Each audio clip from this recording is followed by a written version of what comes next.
Hi Scorpio, welcome to your 2017 astrological overview.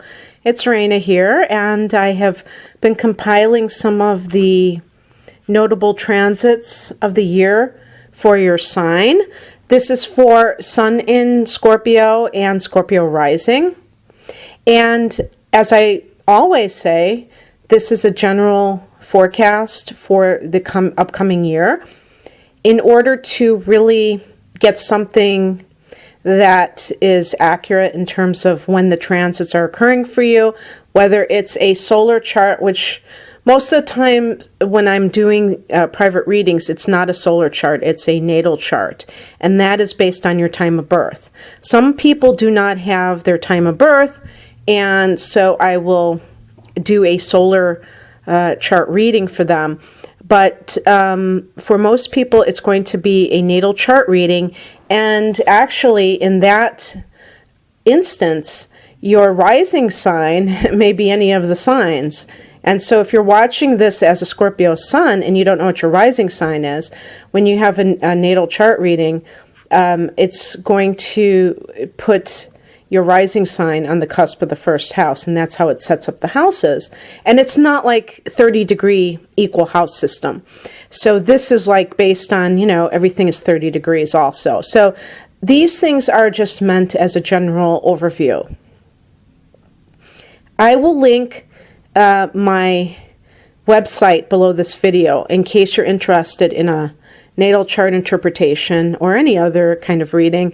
But otherwise, one of the things when I was looking through and kind of working out these transits for you, I noticed that you do have, like for instance, Jupiter is going to be in your 12th house for most of the year until October 11th, and then it goes into your sign.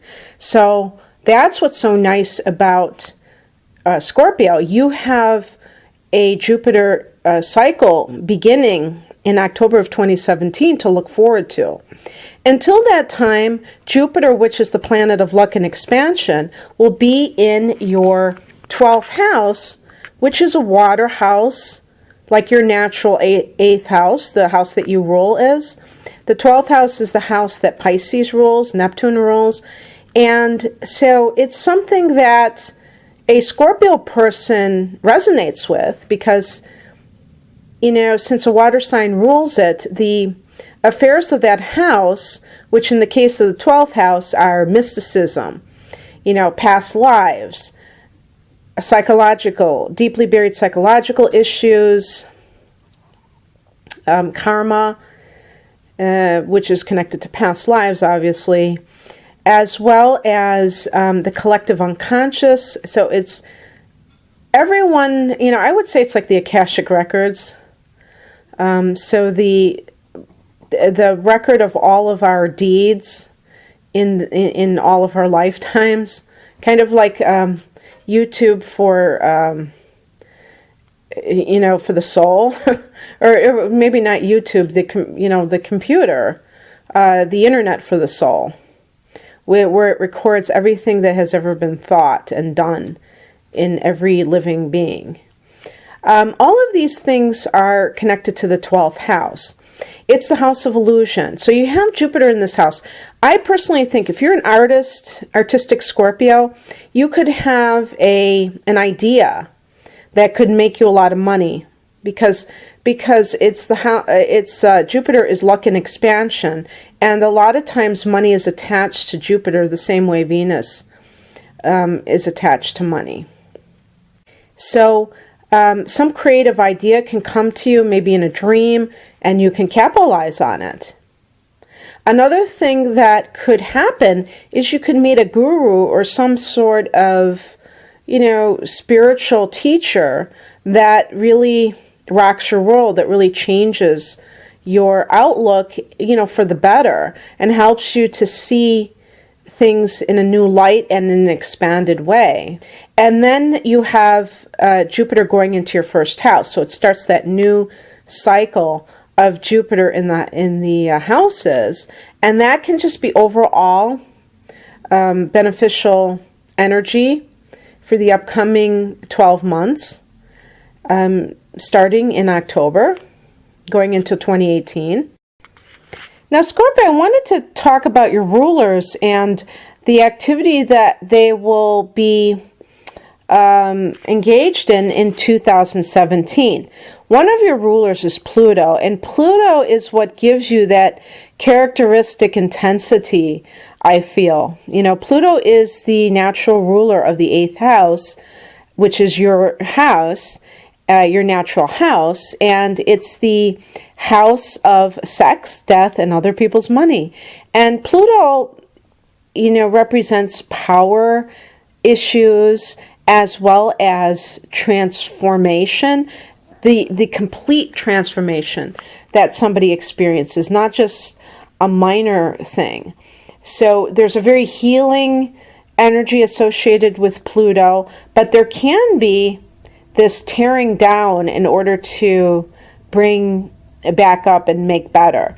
So Pluto has been in Capricorn since 2008, and this has really done a number on the United States because we are a Cancerian country. We were born on the 4th of July, and Cancer and Capricorn oppose one another, and they're both cardinal signs, and they are experiencing a clash. Well, I don't know if you'd call it a clash.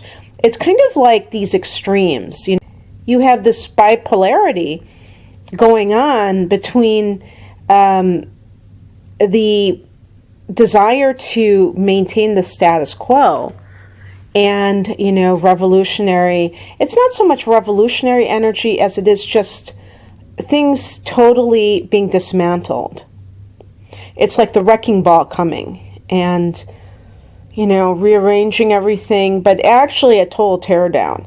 And Capricorn represents like all of the structures in our society, such as the educational system, the government, the banking system. All of these things are undergoing massive shifts. And so for you, this transit of Pluto, which I believe ends in 2024, so it's quite a ways away that it will leave your 3rd house, it's affecting your house of communication. And in a way, we could say that this is like one of the houses that's lighter.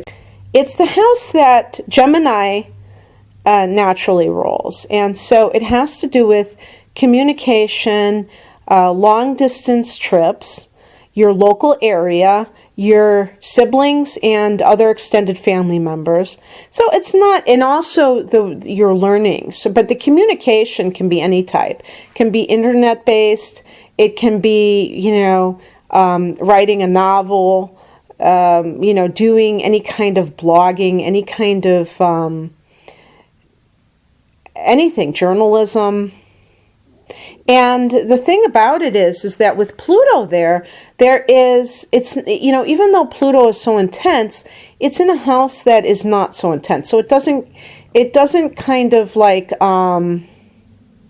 double down in terms of like how it affects you. It may actually balance that natural lightness of that house and give it more depth. So for instance, and meaning, too, I guess I would say. So, for instance, if you have relationships with siblings, it could be that one, or possibly more, but at least one of your siblings may, in some way, really change your life. Maybe, as children, you were not close, and then suddenly you become close as adults, and that person is a very important influence in your life.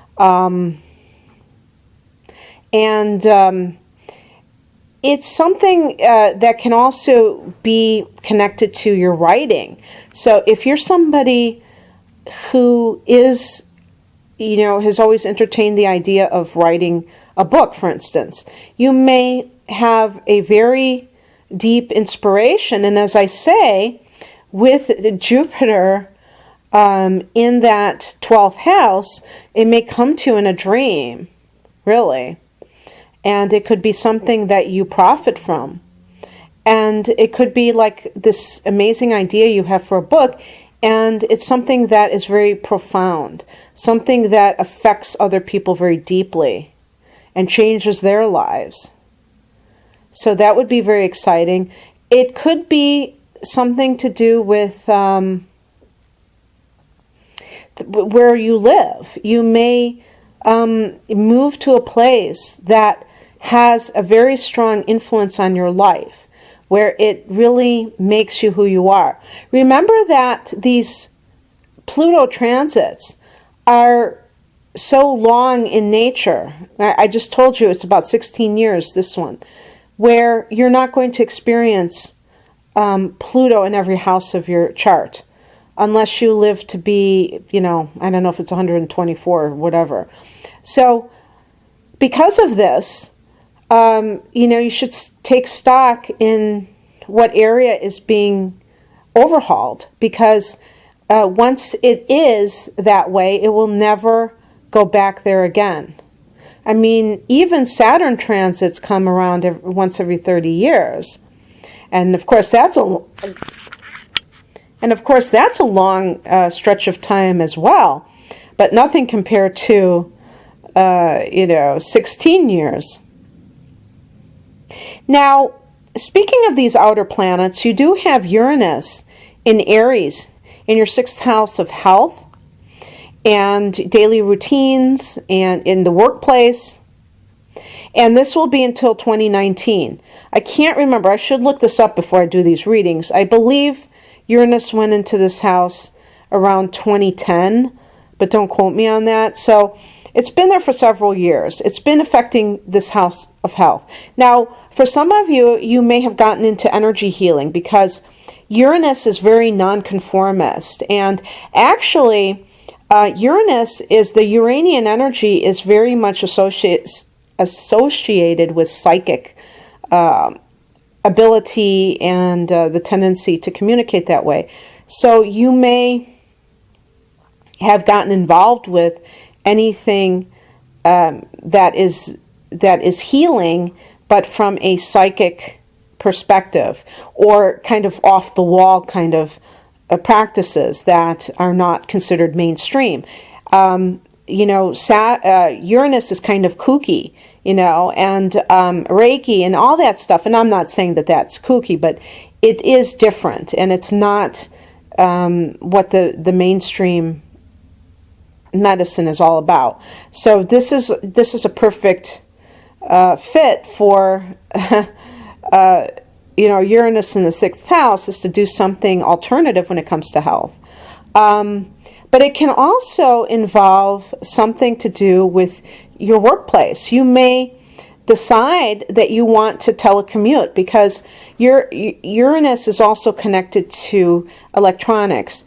So the computer or the internet, you could be wanting more freedom in your workplace.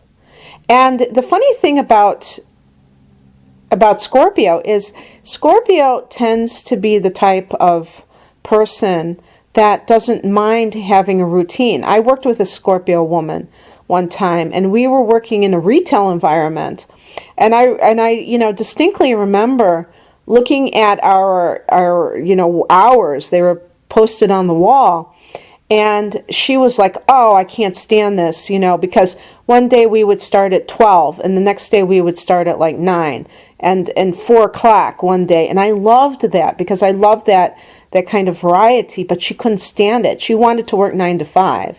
She wanted to work 8 to 4 was more of the hours that we would work, but she could not stand the idea of working this time, one time at night, one time in the morning. And I was totally different than that. So you may just suddenly get a whole different way of thinking about your schedule. And you may say, you know what, I want total freedom. I want to be able to travel when I feel like it. I don't want to have to put in a, slip with the boss, fill out a form, and, beg for a week off. I want to be able to constantly, if I feel like it, to leave and go and be able to work from my computer from a remote location. And that could definitely be an influence that is going to affect you for the next 2 years with Uranus in that 6th house. Now, your other ruler is Mars, and Mars goes into your sign on December 19th. So until that time, it will be, in the houses preceding the first house. I'm trying to think, as the year begins, it will be in Aquarius going into Pisces. So I guess it will be in your 4th house starting in January. So you may, as the year begins, you may have issues with family. That some kind of, it may be like, because I think Mars is going into Aquarius on December 19th. So right in time for Christmas. You may have a lot of fireworks going off with that 4th house. For some people, it may not be disharmony within the family of origin. It may be more of a renovation project on your home. And then you have it going into your 5th house, Mars, in January, in the sign of Pisces. And I didn't write it down. I believe it's on the 28th of January. But it does go into your 5th house, and so that's a house of romance for you. So you might feel like you really want, if you're single, you may really feel like you want to find that perfect person, and you're going to just be a person on a mission, a man on a mission or a woman on a mission to find that partner. And because it's your ruler, we give it more significance when it does that. And then at the end of the year, it goes into your sign on the 19th of the month.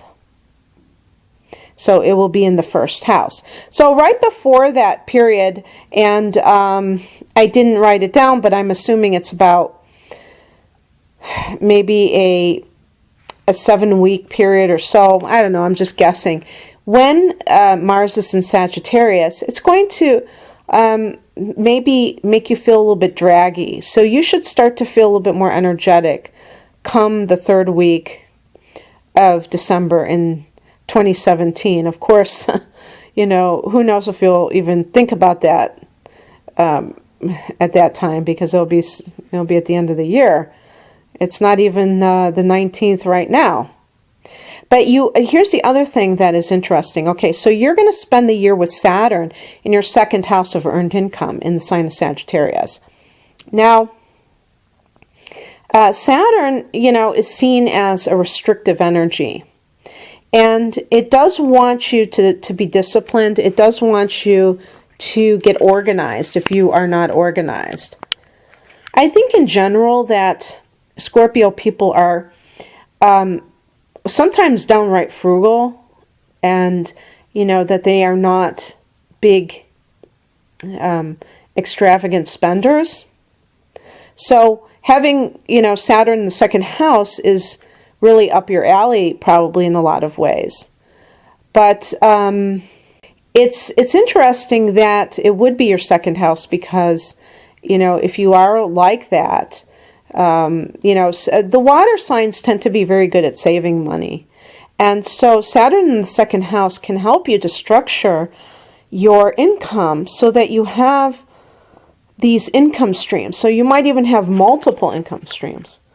And this can be very helpful because, as I said earlier, you have these 30-year cycles with Saturn. Saturn will not be in this 2nd house for another 3 decades.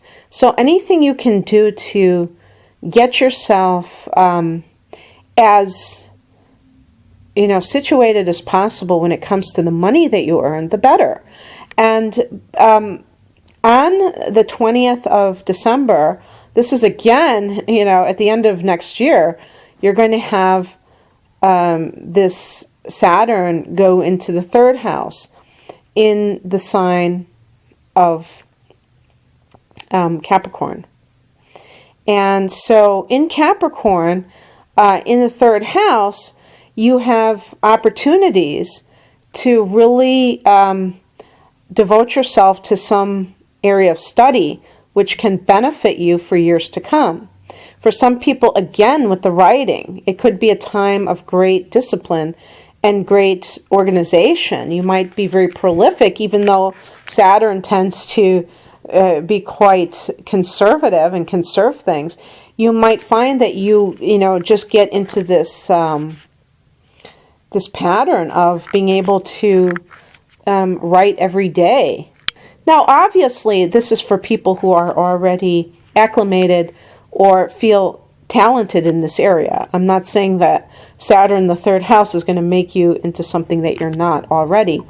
But if you are into writing, having Pluto, and then, and both of them in that house can be quite a powerful 1-2 punch, and can, really make you definitely,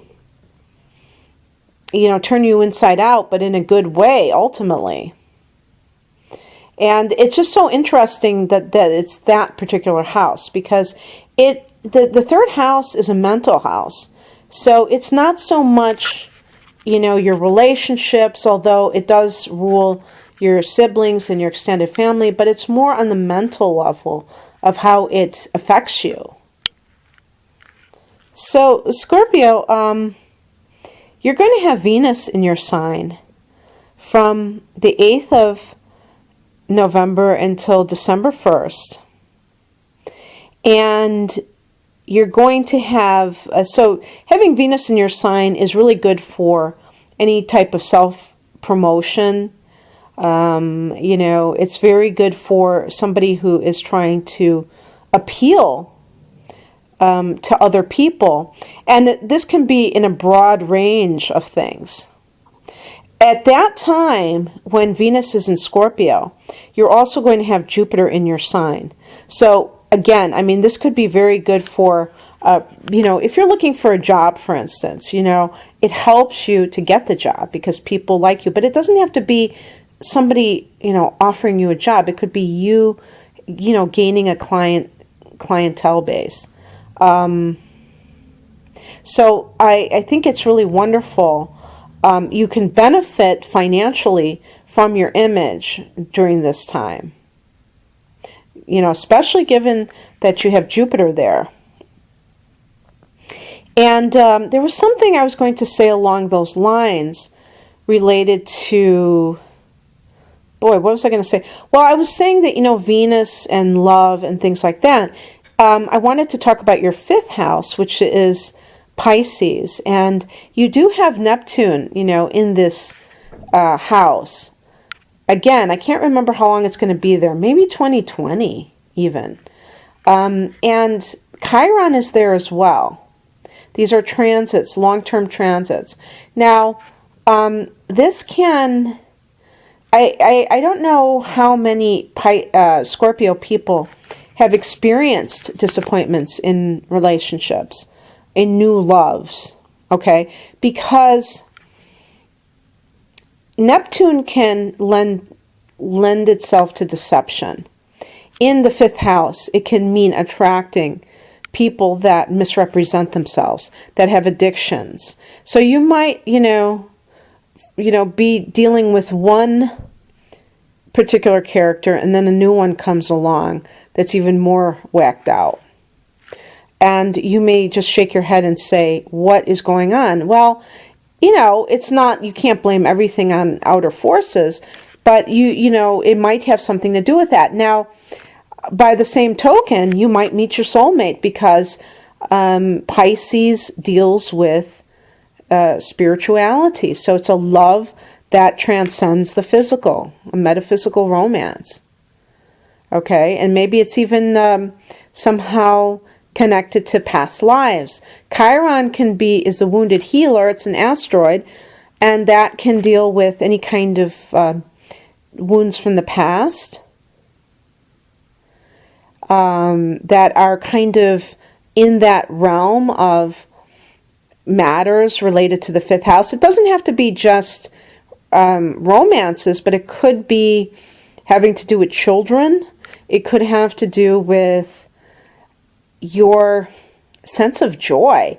Like, you know, you may become aware that you don't feel that sense of joy, and you may have always, you may say to yourself, you know, I've never really even like questioned whether or not I should have it, like almost assume that life has to be this way. And so you may question some of those assumptions. You may feel like maybe you have felt like, you know, suffering is just a normal part of life. And when Neptune is in that 5th house along with Chiron, the idealistic version of life, which is a life of joy, and I don't think it's pie in the sky at all. The 5th house is all about joy, happiness. You know, Leo rules that house. The sun rules that house. So it's all about joy and creativity. And you may have had issues, you know, karmic issues with this that kind of come to the surface. And you can see them more clearly. Or, you know, the other thing that could happen is that they can become even more muddled. So it's really important to see things as they are. And but that can be very good for an artist too, even to have Chiron there, but to have Neptune there can definitely be good for an artist because it's so imaginative on its own. And then when you get Jupiter in your sign, that even, you know, because it makes a nice angle to that 5th house. So that would be very nice as well. And it's coming from you. It's coming from your individuality, not some kind of, you know, that you're copying somebody else's style or their ideas, but from your own soul, and even using pain as a tool for creativity. So yeah, I mean, you have a lot going on. Now, I did want to briefly mention there are going to be a few Mercury retrogrades in 2016 or 17, but one of them is going to affect your house of earned income, and that is, and this is again at the end of the year. It's between the 3rd and 22nd of December in that 2nd house of earned income. So basically, it could mean a little bit of a slowing down. It's only a few weeks, and a rethinking of something. Maybe maybe you were earning money a certain way, and you realize it's really not worth it, and you can do something else. You can get some great ideas. So that could be very enlightening at the end of 2017 for you. Your new moon in Scorpio, your solar return for those sun sign Scorpios watching is actually one of the later degrees. It's on November 18th. And so that's when your new year begins. So yeah, it looks like you have different things going on. But, okay, now here's something, I don't know did I touch on this? Venus is retrograding in Aries on the 4th of March in your 6th house. And it's going back to the 5th house, that house of romance. So what could that mean? For some of you, there may be some issue regarding working for yourself or working for other people. You may, question the value of, maybe, you were working for somebody else for the first few months of the year, and you say, maybe you had like a side business, and you say, you know what, I'm going to do my own thing. Because as I say, when you have Uranus in that 6th house, you're going to be clamoring for your freedom, Scorpio, and you have been for several years so far. And so you want to honor that part of you that wants to do things differently, but also to, feel that sense of a total,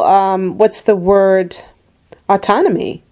It's so delicious when you call the shots, and when you are able to, like if you're a creative person, when you're able to have the power to change something. I certainly can remember working retail and having an idea about how to improve something, being at one of those lame, meetings, corporate meetings, and they just basically either blow you off, or, the middle manager takes your idea and says, yeah, I thought about that myself too, and it's like, ugh, it gets to you after a while, but you get so used to it that you don't even question it sometimes. You just accept it as the way things are. And I think you're going to be, with this Uranian energy, being like, no, I don't think things have to be this way, and I'm going to be the change agent of my own life. So I hope you enjoyed this, Scorpio, and I wish you a wonderfully liberating 2017. Bye.